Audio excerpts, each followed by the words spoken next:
My name is John McDonald. I work for Prince William County's Historic Preservation Division, and our presentation today is on the Virginia Reserve Militia in World War II.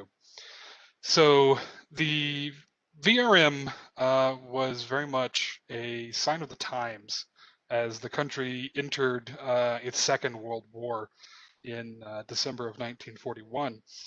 But that wasn't sort of the beginning. It's the beginning of the war, but the issues, of course, that started the war began decades or a decade before. Specifically, though, for the VRM, planning really begins to kick into high gear in 1941. In May of 1941, the federal government, specifically President Franklin Delano Roosevelt, passed or issued Executive Order 8757. It created the Office of Civil Defense. The country was already going to a war footing. National Guardsmen, Marine, Navy, reservists had all been called back to active duty for a year of active duty training, essentially.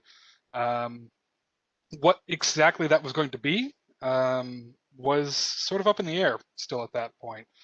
The various armed services weren't entirely sure what the objective was going to be. They felt the time period was too limited for real in-depth training, but they figured at the very least it would be a good opportunity to train and drill and maneuver the small regular army with the National Guard reserves. It also meant that the country saw its first peacetime draft. It extended from ages 18 initially up into the 40s. Most men called in the early months, early year of the draft were young men in their 20s, lower 20s, sometimes teens, generally tending to be single men primarily, mainly because the country was still not very committed to a war. Now, what all of this meant for Virginia and for the reserve forces of the state, it meant the Virginia National Guard, mostly comprising units that formed the 29th Division, became the 29th Infantry Division eventually, along with units from the District of Columbia and Maryland, were called to active duty. Of course, the National Guard, we think of it still a lot today. They play a large role in civil emergencies, in occasions such as hurricanes, flooding, tornadoes, civil unrest, rioting, things like that. The National Guard is oftentimes the big response force, and that's no more true, or even more true in the 1930s than it is today, with most police forces being fairly small with fairly limited responsibilities. So Virginia's National Guard, since it returned from overseas in 1919, had largely been engaged in things like there were strikes in Danville and the textile mills in the 1930s, severe flooding on the James River.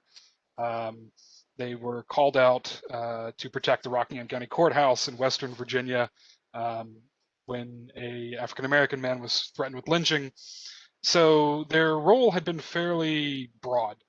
And when they were called up, the governor's ability to have those emergency response troops to handle disasters, civil unrest, and now with the looming threat of war potentially, the sort of men who would protect things like power plants, dams, railroad bridges, highway bridges, schools, government buildings, things like that, were all gone. They were all called to active duty with the federal government. Now, this wasn't unprecedented. Of course, the same thing had happened in World War I. In that case, the federal government had created what they called the United States Guards. They were mostly men who were not eligible for the draft, either because of physical infirmity or age, or potentially other health conditions, but they could perform limited duties, essentially, things that were fairly stationary, handling guard posts, checking people's IDs, keeping an eye out for German spies and saboteurs attaching explosives to bridges, as happened in Maine. So there was precedent for it. And in this case, rather than form a new federal force to guard all these infrastructures items, instead, what they did was modify the National Defense Act. Very exciting, but it did allow the different states to replace their National Guards. And in Virginia's case, in the summer of 1940, they don't call the troops to active duty, but they do create what they call the Virginia Protective Force. Here we go. It is also eventually known as the Virginia State Guard. They are essentially a full replacement for the National Guard. As you can see, the photo is hopefully big enough to make details out. They were armed. In that picture, they're carrying Model 1917 Army rifles, bolt action, but in 1940 and 41, most U.S. Army units are still also using bolt action rifles themselves. But their intent is to be used as replacements for the National Guard. So every place where there was a National Guard company, Alexandria, for example, Berryville, Winchester, Harrisonburg, Richmond, Norfolk, mostly larger cities, would replace one for one their National Guard units with State Guard Virginia Protective Force units. They were to be uniformed. Again, hopefully the pictures is kind of blurry. It's somebody's home snapshot, but the image here shows them in their original uniform. It was actually made at the Virginia Penitentiary in Richmond. The prisoners had a clothing manufacturing facility. So the state figured they could save a good deal of money by contracting that out to the penitentiary, which they did, and purchased kind of a mixed grayish blue uniform. You can also see there is a black stripe down the trousers, and in this case, they're all wearing regulation sort of short winter coats that the men were issued in that first winter of the war after Pearl Harbor. So the Virginia State Guard, or the Virginia Protective Force, is going to be the first line replacement for the National Guard. Anything the National Guard would have been called to do, they're going to be able to answer, with the now additional mission of protecting the vulnerable eastern seaboard of Virginia against U-boats. Now the regular Army has patrols, they have artillery batteries all along the eastern part of the state, but those are spread fairly thin. The Virginia State Guard and Protective Force are to kind of be the backstop for that. They're going to be there at the actual bridges, rail crossings, and things like that to provide additional support. And as you can see in the picture here, the depot sign hanging off of it is Occoquan. That was right off pretty much the footer of the Occoquan Railroad Bridge in Woodbridge, Occoquan. RF&P couldn't decide. They swapped back and forth every couple of years. But here, this is the company from Berryville. They were assigned for pretty much straight 24 hours a day for the first several months of the war to guard the highway bridge and the railroad bridge at Occoquan from enemy action, enemy sabotage, or destruction. So it was a very demanding job. It was a large job. And a lot of the men that join the Protective Force and the State Guard are men that are very quickly going to be eligible for the draft. Again, fairly young, 20s to 30s usually, sometimes into their 40s. But they're guys that are out for one reason or the other, the initial categories of the peacetime draft. But once the Japanese attack Pearl Harbor, that sort of goes by the wayside. Now, going back a little bit, talking about sort of the nature of Prince William County in 1940 and 41, the county is very different than it is today. It's similar to how it was perhaps 40 or 50 years ago. It's a lot more rural. There's a lot more farming in the eastern and western part of the counties. There's small towns, Haymarket, Gainesville, Occoquan, of course. We can see the depot sign there in the background. Dumfries. So Manassas is still pretty much the center of the county population-wise at the time, but there's been a big influx. There's been a big change. Part of that peacetime call-up has brought a large number of Marine Corps reservists to Quantico for training and their period of active service that's supposed to only be a year. So the active duty population of Quantico has risen. And in the late 1930s, still under President Roosevelt's New Deal programs, there's been a lot of infrastructure updates, new buildings, sewer and maintenance, water being done at the Marine Corps base at Quantico, and also all of the work being done by the CCC and National Park Service employees at Prince William Forest Park. So all of that has brought a big influx of people into Triangle and Quantico and Dumfries especially. A lot of people from all over the country coming here to work as civilian employees or as family members for service members. It had already been kind of the most up and coming booming area of the county, but it had also sort of developed its own identity as a mixture of both older Prince William County residents and new Prince William County residents.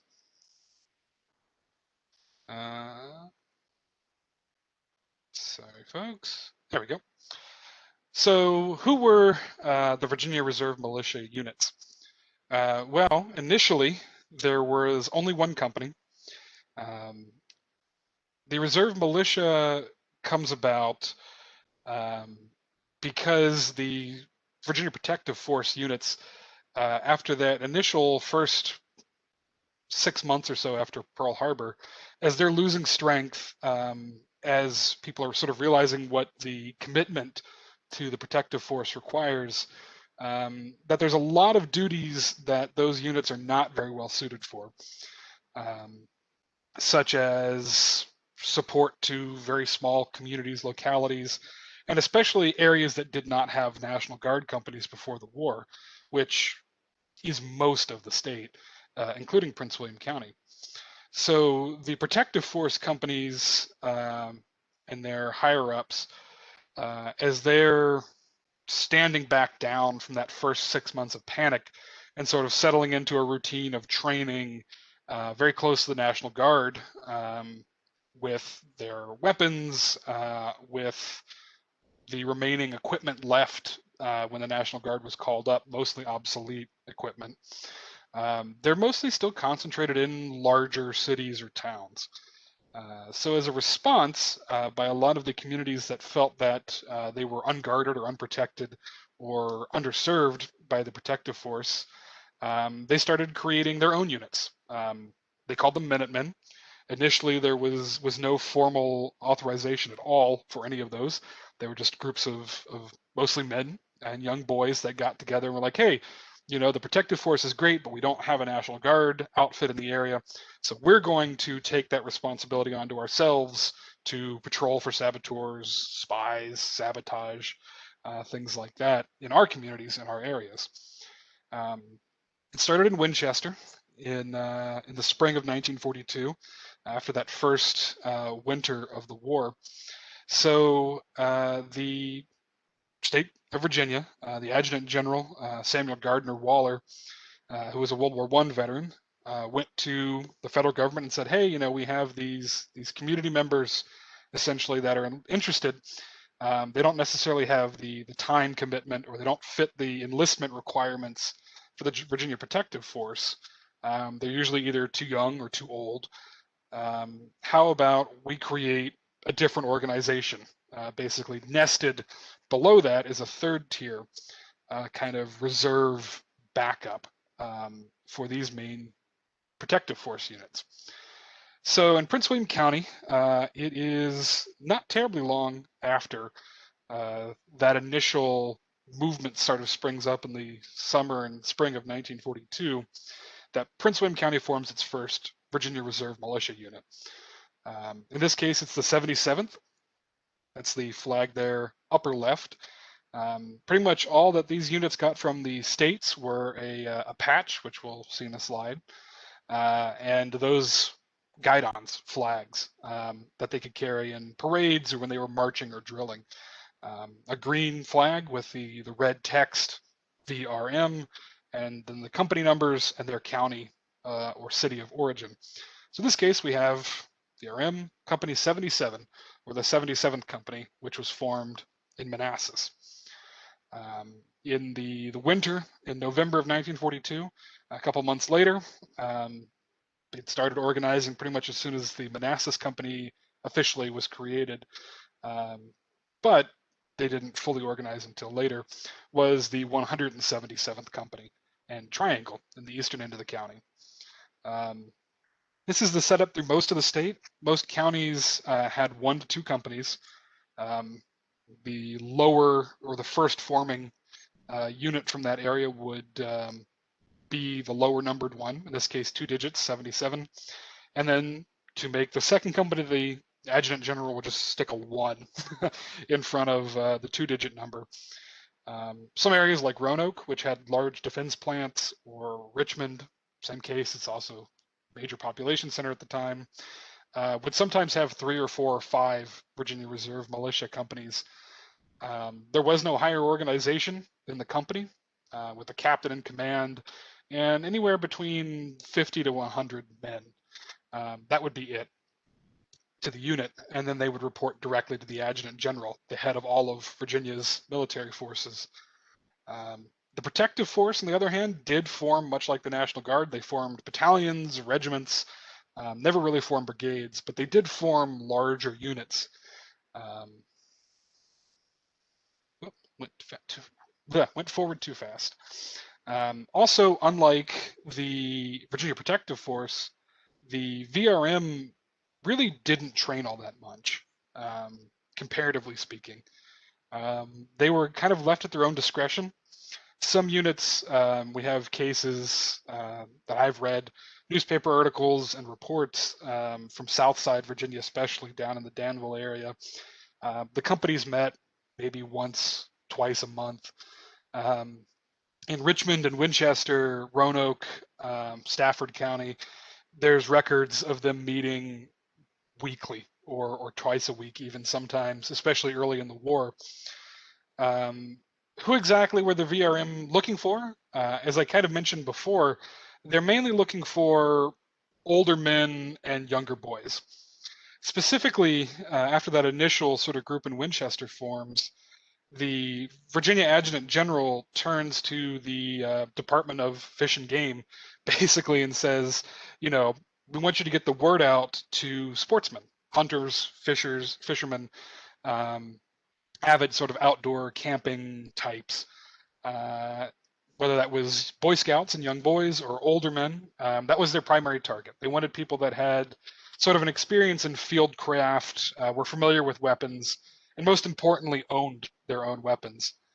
Unlike the Virginia Protective Force, which was armed with military weapons, at least initially, the VRM wasn't going to get weapons from the state or the federal government. You had to provide your own. You had to provide your own ammunition for your duties. And the state, this was how they started to lure people in, as civilian ammunition for shotguns, hunting rifles became more scarce in 1942 and 43, as most of the materials are being diverted from military ammunition. The state would subsidize and support those hunters and sportsmen purchasing ammunition from their local stores and from local businesses. So there was definitely an incentive to sort of their target market to enlist and join the VRM as the war went on. So in this area, the Manassas Company, kind of their big driver was a man named Otis Haller, who was a post office clerk in Manassas, and a group of World War I veterans led by their eventual captain, Wheatley Johnson, who had served in the 80th Division overseas in World War I. But they are kind of, both units very much represent their areas and sort of their target demographics, I guess we would say. But we'll talk about them a little bit later on, specifically. Now, as I said, though, the state did not supply anything more than those banners and a subsidy for ammunition. So the uniforms. What the men ended up wearing tended to be whatever they could get, essentially. In the early months of the war, they tended to be mechanics' coveralls or hunting coats, hunting jackets, just their average everyday wear, essentially. Um, the laws of war, the actual codified rules for warfare, specify that any combatants, anyone armed and fighting an enemy that doesn't have some sort of designation or uniform to them, that they risk being executed or hanged as shot as spies themselves or as partisans by their enemy. So wanting to avoid that, but also not wanting to spend very much money, the Adjutant General's office had a bunch of canvas patches. You can see them on the shirts in this picture. I think I can circle here. There we go. It's a little bit messy, but you can see two of them there, but they are on almost all the shirts you can see the right pocket of here. That was the only thing that the state issued uniform-wise. In the early days, as I mentioned, they recommended a good, sturdy pair of mechanics coveralls. But as you can see these gentlemen wearing, they are essentially wearing a military service uniform. In this case, khaki, black ties, khaki pants, the overseas cap that had become popular in World War I, with their VRM patches sewn on it. You can see a couple of men in this picture holding their rifles. Now, none of the men in this picture are wearing shoulder patches. That first slide, which had the red and green patch with the state seal on it, that seems to have come later. In this picture, the men are just wearing that initial canvas patch and privately purchased uniforms.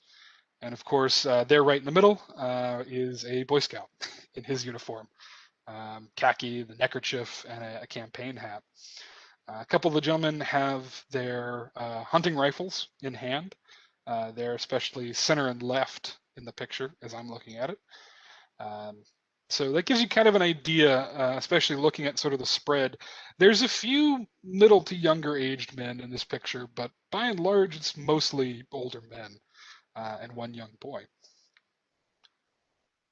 Let's see if I can get this to move forward. There we go. Oh, that's going to stay on the screen. There we go.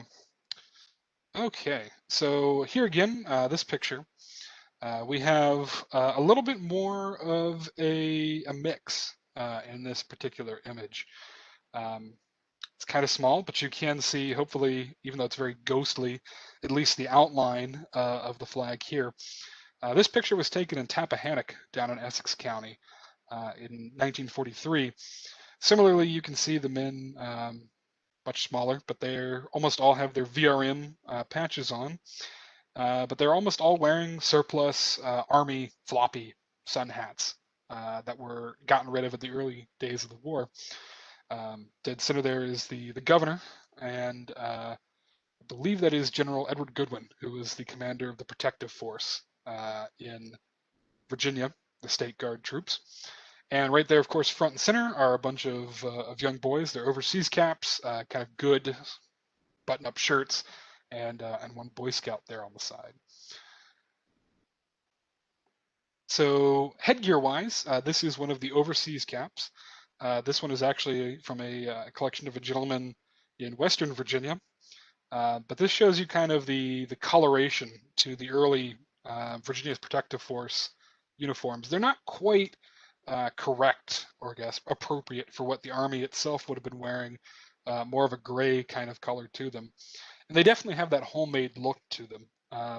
The insignia, the VRM in metal, is homemade, home cut essentially by a jeweler. In this case, most likely in Roanoke. 81, which is hand embroidered, hand sewn onto the hat, was a company down in the Roanoke area. And then here we have a good close-up view of that VRM patch.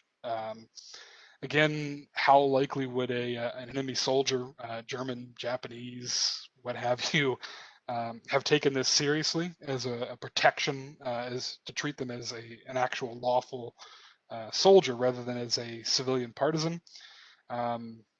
Would the Virginia Reserve Militia have been a serious threat? It's hard to say. Similar organizations in Poland, Eastern Europe, France, the various partisan groups, the British Home Guard, all formed a very viable core for resistance movements in case of invasion.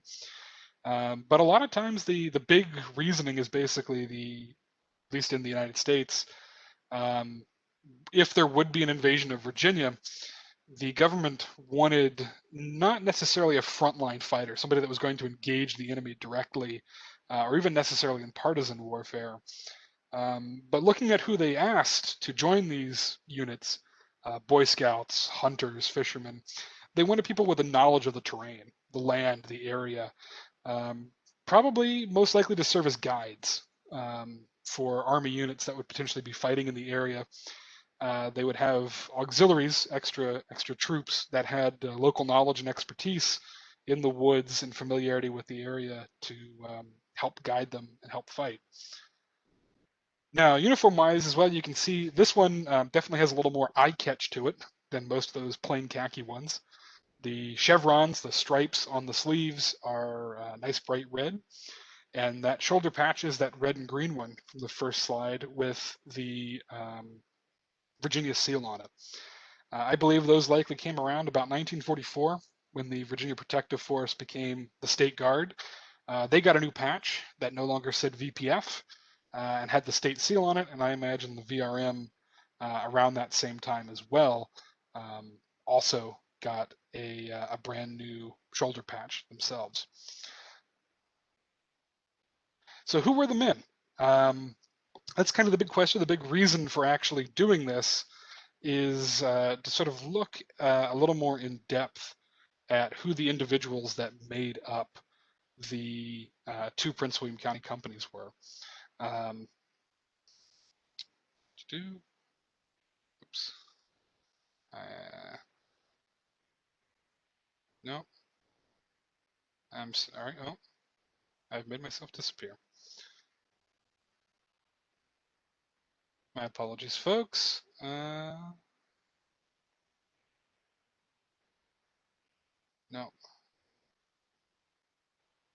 I have tried to get fancy, and now I can't find my way. Help.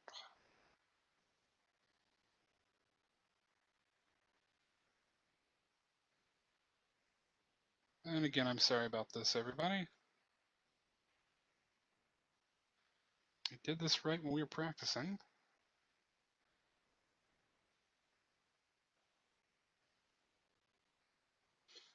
Okay.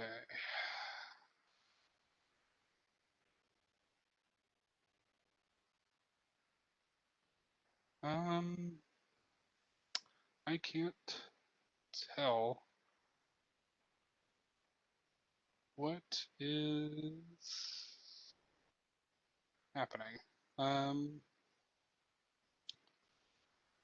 Gosh, I'm sorry, everybody. I can't find the program.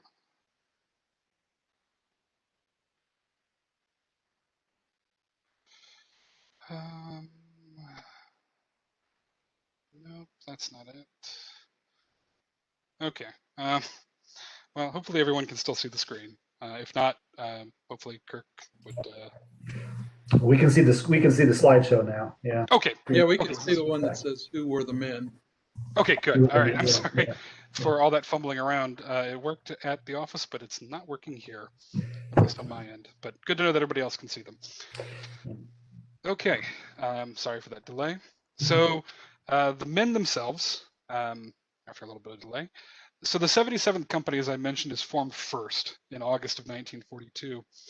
Mr. Haller, as I mentioned before, Otis Haller, was considered kind of the leading member of the movement to recruit men again, mostly hunters and local sportsmen, to join the VRM. Now, he worked as a mail clerk for the post office, as I mentioned, was a World War I veteran. He did not actually take a position of leadership in the company itself. Instead, that went to the man I mentioned before, Captain Wheatley Johnson, who was appointed the captain of the unit, and that's his entire service record that you see at the bottom right of that screen on the slide there. He, as I mentioned, was a sergeant in the 80th Infantry Division overseas in World War I. His second in command was Ernest Spittler, who was a garage owner from Nokesville. And John Piercy of Manassas, who was the county deputy clerk, was the second lieutenant. Their recruiting area where they drew most of their men was Manassas, Nokesville, Gainesville, Haymarket, and Brentsville. Looking at those service records, which you can see are an index card. That's all it is. It's basically a 5x7 note card, pre-stamped with a space for company number, and when they enlisted, when they were discharged, and when they were transferred. And those are the only three items, information on those cards. So as you can see in the top left-hand corner, that's actually from Company 81, the unit the hat I showed earlier. Now that one is for Lieutenant Brizendine. I picked him because he's got a good sample of about everything that shows up on these cards. When it comes to promotions, transfers, references to state orders, and things like that, transfers, reassignments. Not many cards have all that. Most of them are like Captain Johnson's. Most of these men joined one unit. They weren't promoted. They weren't necessarily transferred or dismissed or discharged. And then that's pretty much their whole service record. These were, for a long time, I was told once by a gentleman researcher from the Virginia National Guard that most of these records he thought were swept up and trashed in the 1980s. That turned out to be not the case. The more in-depth records and a lot of the other material from the VRM was destroyed or gotten rid of, probably in that 1980s time frame. But whether it was a happy coincidence or intentional, the VRM service cards, which make up most of the name records we have for men that served in the VRM, were sent to the Library of Virginia in the 1970s with a big lot of Virginia National Guard materials for processing.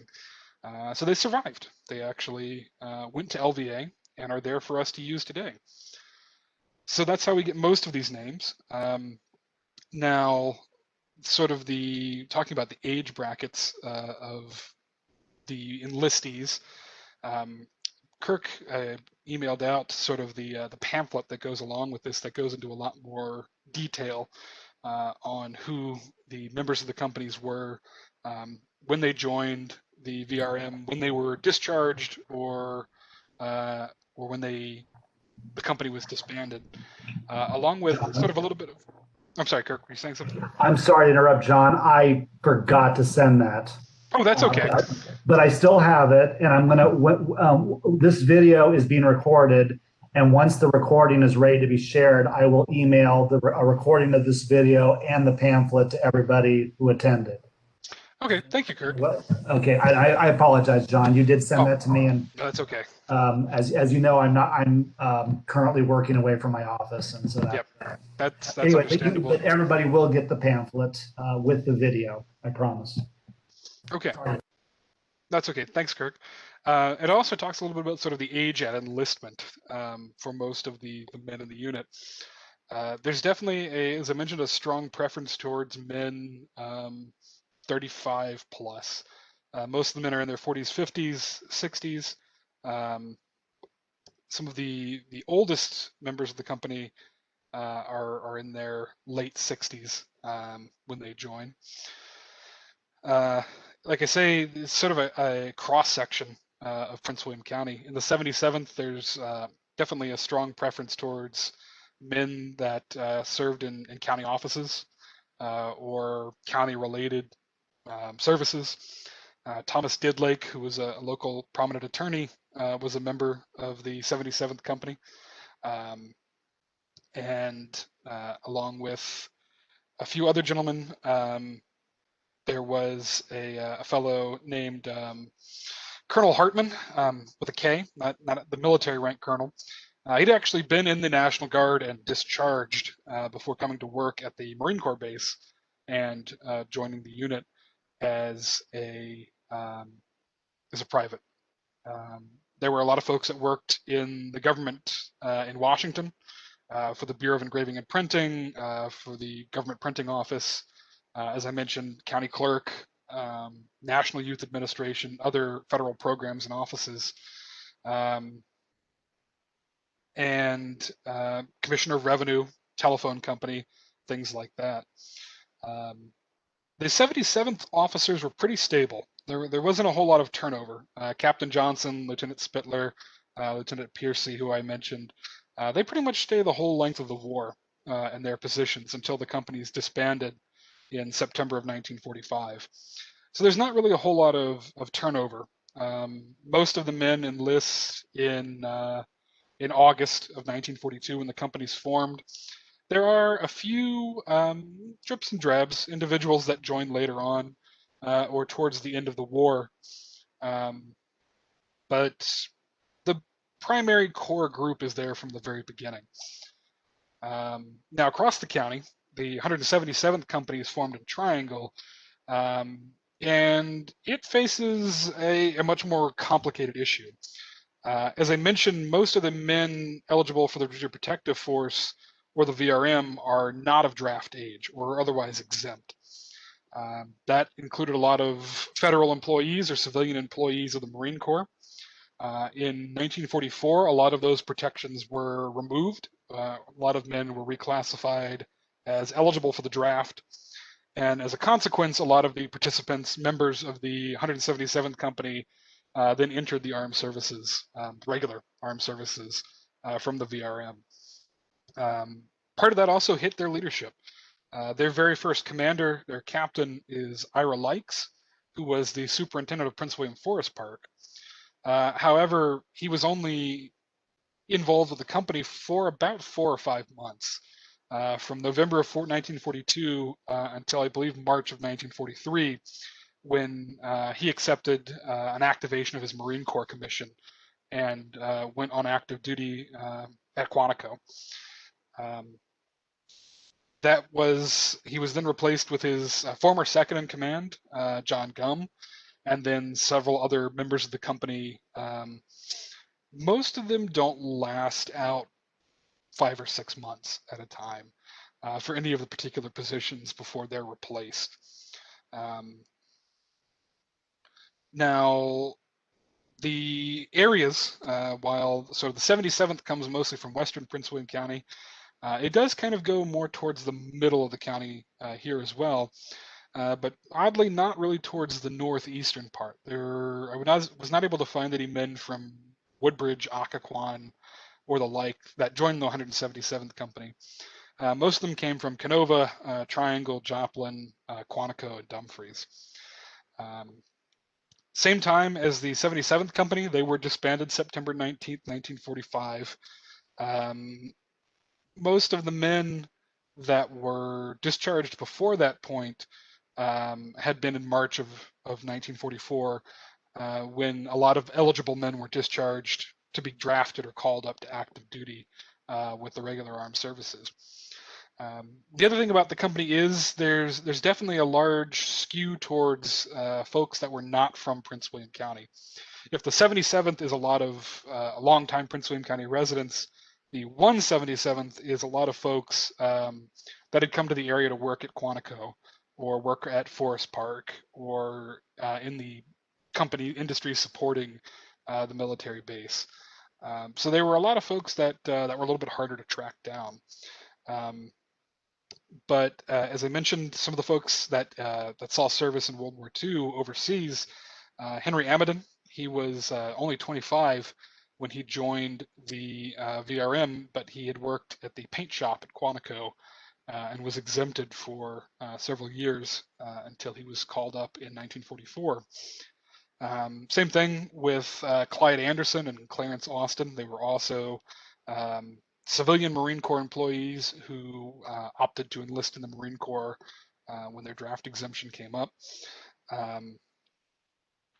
Now, there were, similarly to the 77th, there was another gentleman, Elgin Bronner, local fella, who had enlisted in the Army, had served in the 328th Infantry, and served overseas in Europe. Now, other folks, there were some, this case actually, fellow Arthur Cawley, who actually died during the war, not a war-related death, but died while active in the VRM, and of course was dropped from the organization at that point. And some of the only transfers between the two we see, Ralph Kronk transferred from the 177th to the 77th,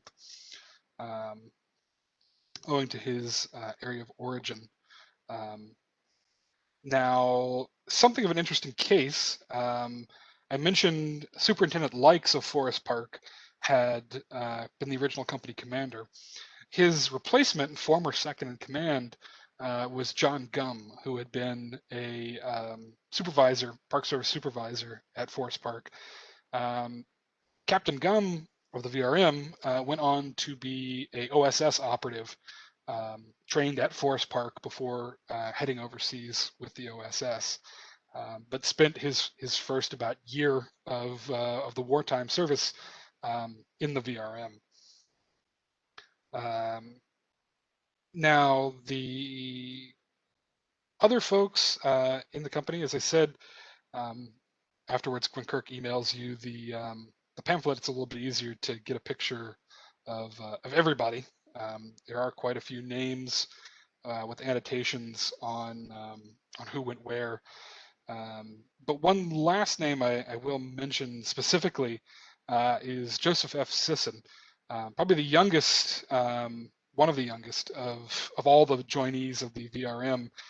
He was 17 when he enlisted in 1943, the official minimum age. He did not serve in World War II, but in 1951, or 1950, I'm sorry, he was killed in action in Korea, serving in the 1st Cavalry Division.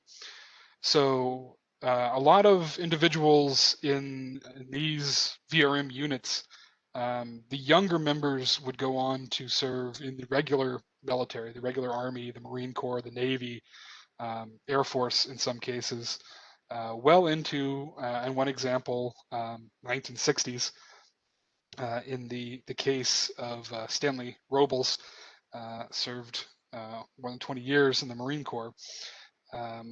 But for the older men, these are sort of, I wouldn't say quite a swan song, but for a lot of the World War I veterans, the older gentlemen, it's an opportunity to give back to the community, to sort of serve in a way they might not be able to otherwise without the VRM.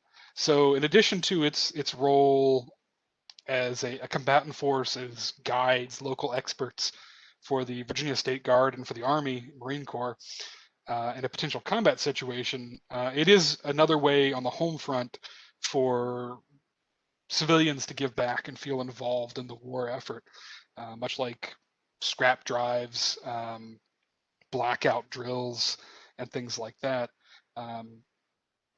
How assiduously they were followed varied, of course, community to community.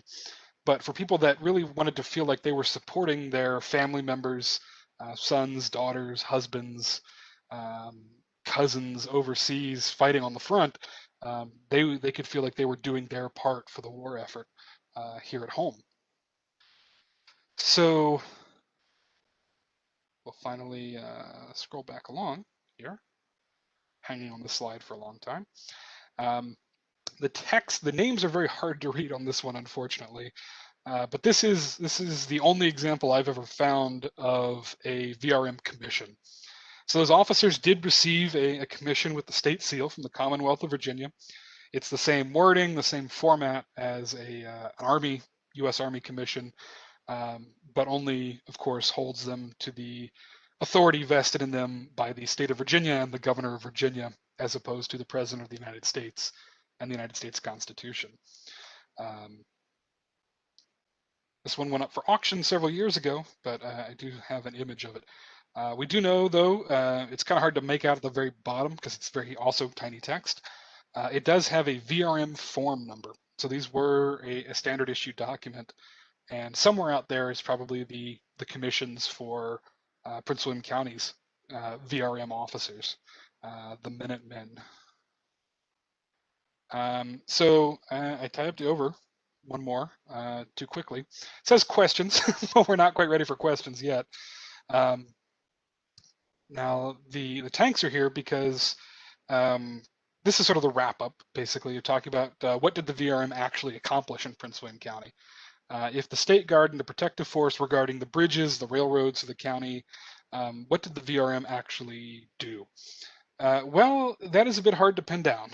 A full picture, barring the rediscovery of some lost records or personal diaries or letters, is probably unlikely to come out fully.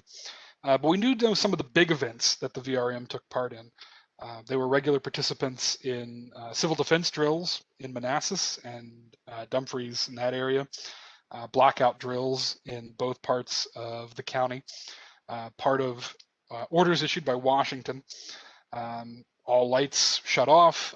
Manassas did not have an air raid siren, but they did have a brand new siren on the Manassas Volunteer Fire Department fire engine. And at least in the early year of the war, that was how all air raid drills were conducted. The fire department would get their engine out and they would run up and down the streets sounding the siren to send people to their bunkers or protective places. The air raid wardens and the VRM would handle most of the actual blackout checking, making sure people's curtains were pulled, people were not traveling or driving, things like that. Training wise, like I mentioned at the very beginning of the talk, they would typically only meet once a week or twice a week potentially. Prince William County's units seem to have met once a week and then for special events. The Office of Civil Defense held first aid training with the Red Cross for volunteers and for the VRM in Prince William County.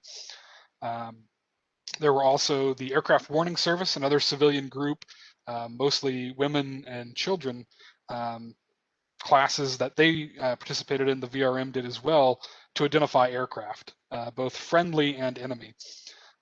In the end, of course, there were never any air raids launched on the United States on the East Coast, and no air raids launched on the West Coast other than balloons, which nobody really planned for. But most importantly for their contribution, the Aircraft Warning Service and the VRM also provided extra eyes on friendly aircraft. Keeping in mind that radar air traffic control is very primitive in World War II.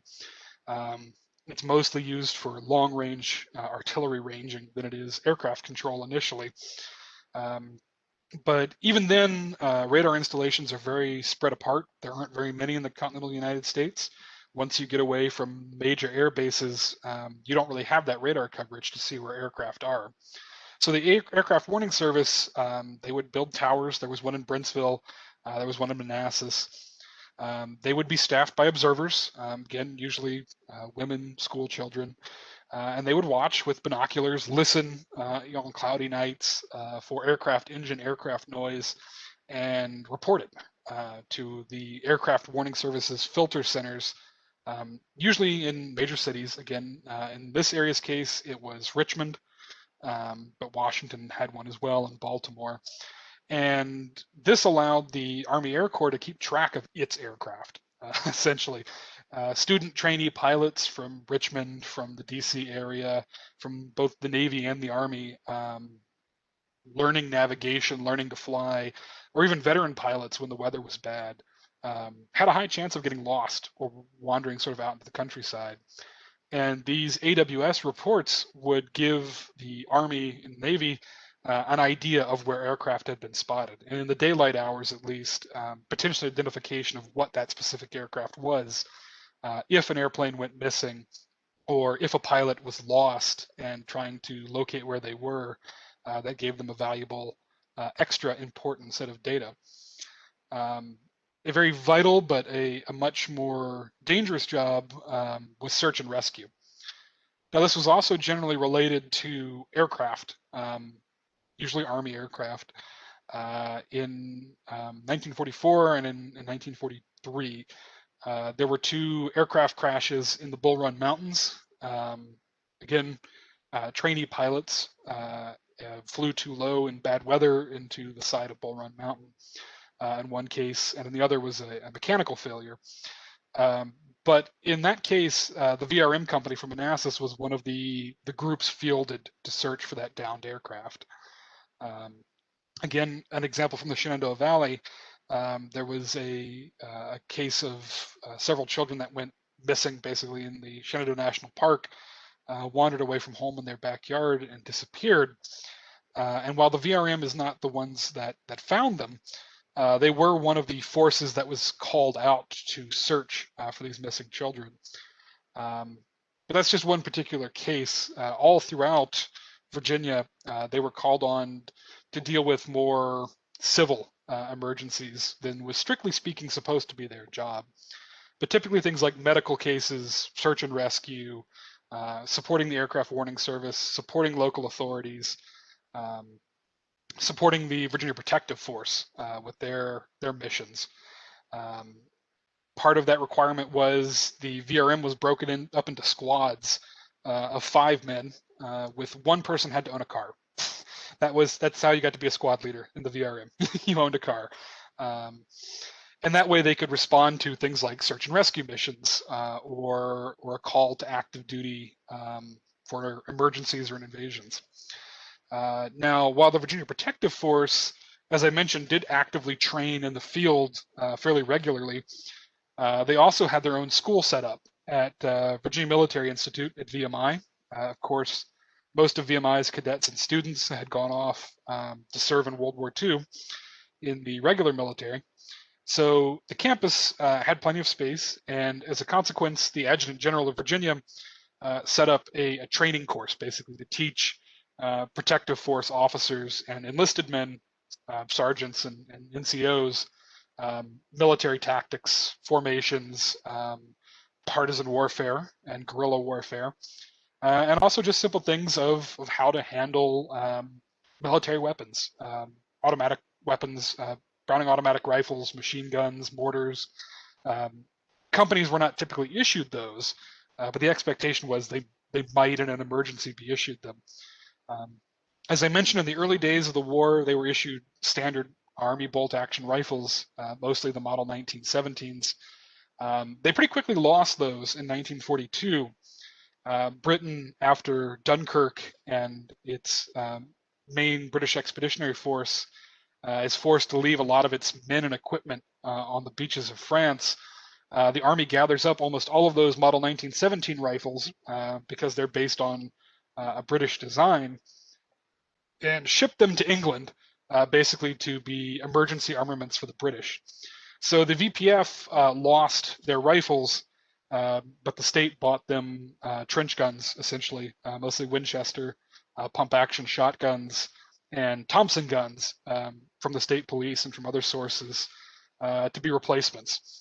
As their mission was primarily intended to be close protection of buildings and bridges and things, not probably the worst substitute for their mission. The VRM, on the other hand, as I mentioned, of course, having their own weapons, buying their own ammunition, there wasn't quite as much of a need for training. Later in the war, as there were spaces available in those training courses, some VRM officers did attend them. I've not found any evidence that Prince William County's officers did, but again, most of them had some prior military experience, which probably would have lent pretty well to training. Two big events for them would have come kind of back to back in July of 1943 and in October of 1943. Of course, before the war, Manassas National Battlefield had had belonged to the War Department for many years, and even after that, the Army continued to use the historic Civil War battlefield as a maneuver ground. There were not that many military posts in the East that had a whole lot of extra space to have men sort of going everywhere and here, there, and the other. And as the Army learned during the immediate run up to World War II, it tends to be pretty expensive to turn a whole army loose on civilian territory. Not even maliciously, but tanks, soldiers, horses, vehicles. When you get very into, as you're supposed to, into a maneuver, you don't necessarily stop to think that, hey, we're going to crash through somebody's cornfield and cost the government, a couple $1,000s. So by using the battlefield, it would allow the War Department to minimize those extra costs, and also kind of have a little bit of fun using some of the historical maps and movements from the Civil War to sort of base their tactical problems on for modern warfare. So in that case, in the mid-30s, late 30s, as well as the early 1900s, the Army had held several different large sets of maneuvers through western Prince William County. In the VRM's case, it was entirely the Virginia Reserve Militia and the Protective Force, just the Home Guard state troops. Much like the larger scale drills and maneuvers, they were formed into two teams and basically competitively judged for their ability to maneuver and carry out orders and operate against their enemies in the field. But of course, in this case, with a much closer focus on their missions of guarding bridges and trying to take or sabotage bridges against each other in that case. Maneuvers tended to go a couple days, camping overnight. Again, for the VRM, no big deal, probably a little bit of a treat to be able to go out camping and enjoying the woodlands a little bit on their own dime still, but with a good cause behind it. And after that first set of maneuvers in the summer of 1943, as part of sort of a public awareness week in Manassas in October, the VRM companies, the 77th and the 177th, mustered outside of town and then using their own private automobiles, demonstrated how they would rapidly respond in case of war. And in this case, drove into Manassas, set up positions, and seized the town as a demonstration to the public of their readiness and ability to engage in their mission. Now, not quite the high point there. In the first year of their existence, the VRM had 96 companies, so 96 different counties with their organizations, and about 5,000 men, a little under 5,000 men. A year later, in 1943, around the time those maneuvers were taking place, there were 120 companies throughout the state, and the number of men serving the VRM had pretty much doubled, had gone up to almost 8,000. But that is kind of the high watermark in the late summer of 1943 and spring of 1944. As I mentioned, of course, the spring of 1944 sees a lot of the 170th Company's men in Triangle drafted or volunteering for service in the Marine Corps. And after that, the companies are greatly reduced. Now, they still exist until, as I mentioned briefly before, September of 1945.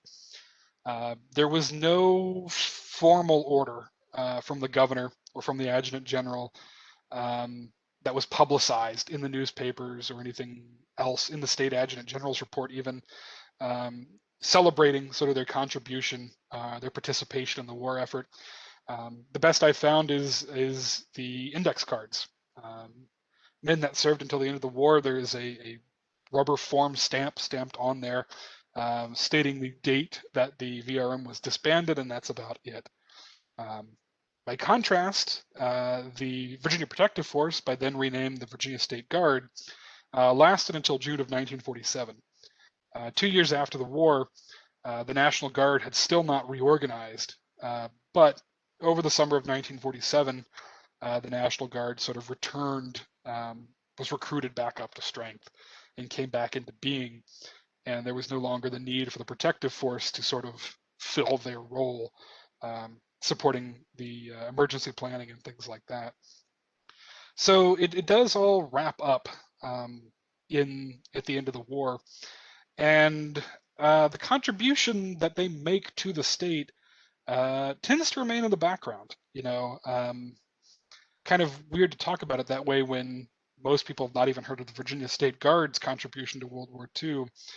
But if they're in the background, the Virginia Reserve Militia is off stage, handling the lighting and the curtains.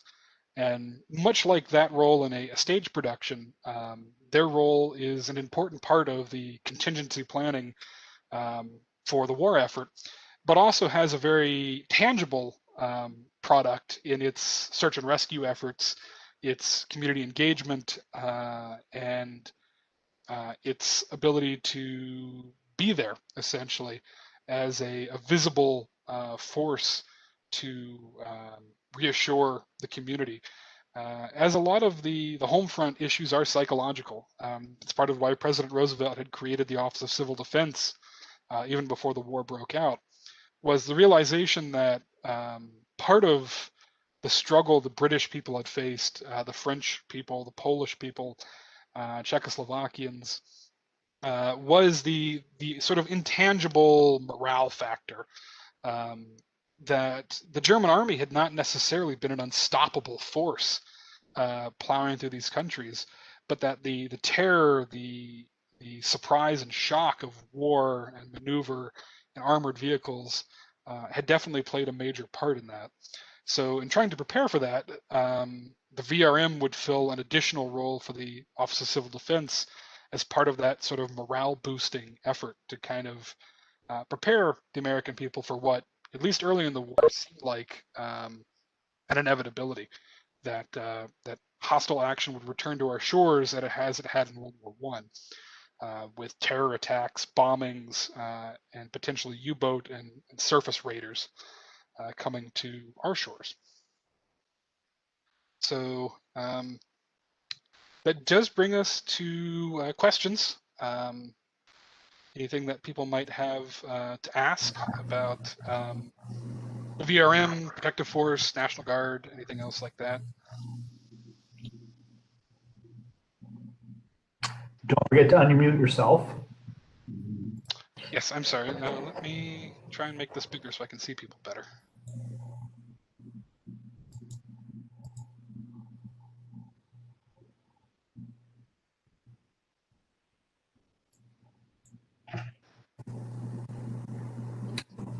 Yeah, for some reason I can't unmute. This is not working, so you're going to have to, if you want to speak, unmute yourself.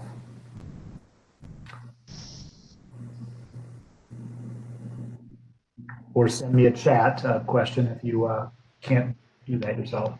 Yes, yeah, you can send Kurt a question or send me a question if you can do that. Yeah, either way.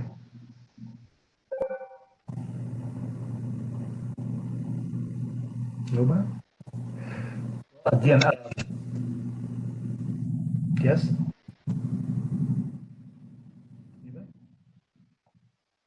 That may be it, John. I think you okay. covered everything really well. Yeah, I ended a little bit sooner than I intended, but it was fantastic. Again, just to reiterate, I apologize for in the confusion of being reassigned. I did not forward the brochure that John had sent me a week or two ago, but I have it, and I will send it to everybody along with a recording of this video. I'm sorry I interrupted in the middle of. I just didn't want everyone to wonder, where's this thing Kirk supposedly sent? But yeah, I'm sorry about that too.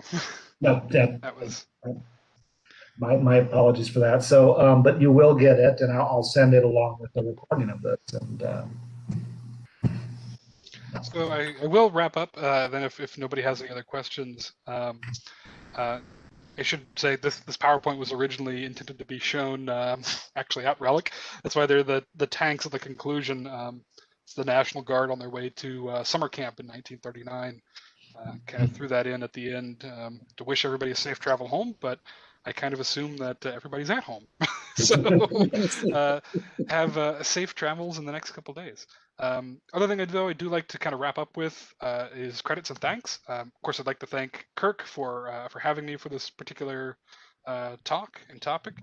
I would also like to thank the sources on the screen for most of the pictures, some of the information I have. Worth Point Internet Auction Site. The Clark County Historical Association supplied the pictures of the Berryville Company of the Virginia Protective Force at Occoquan. It's a great local museum, great local association, has a lot of area pictures out in the Berryville and Loudon area. And Amherst News in Advance supplied a couple pictures. Same with the Essex County Museum and Historic Society. Something that didn't make it in there, and I was surprised at myself that I must have left it out when I remade this. They actually do. Essex County had an actual surviving list of all the Virginia Reserve Militia companies throughout the state. Library of Virginia, without them and their microfilm services, none of those index cards would have been accessible to me for research, or probably have been preserved at all. And then, of course, Relic as a whole for being able to use their research space and microfilm machines and letting me come and speak.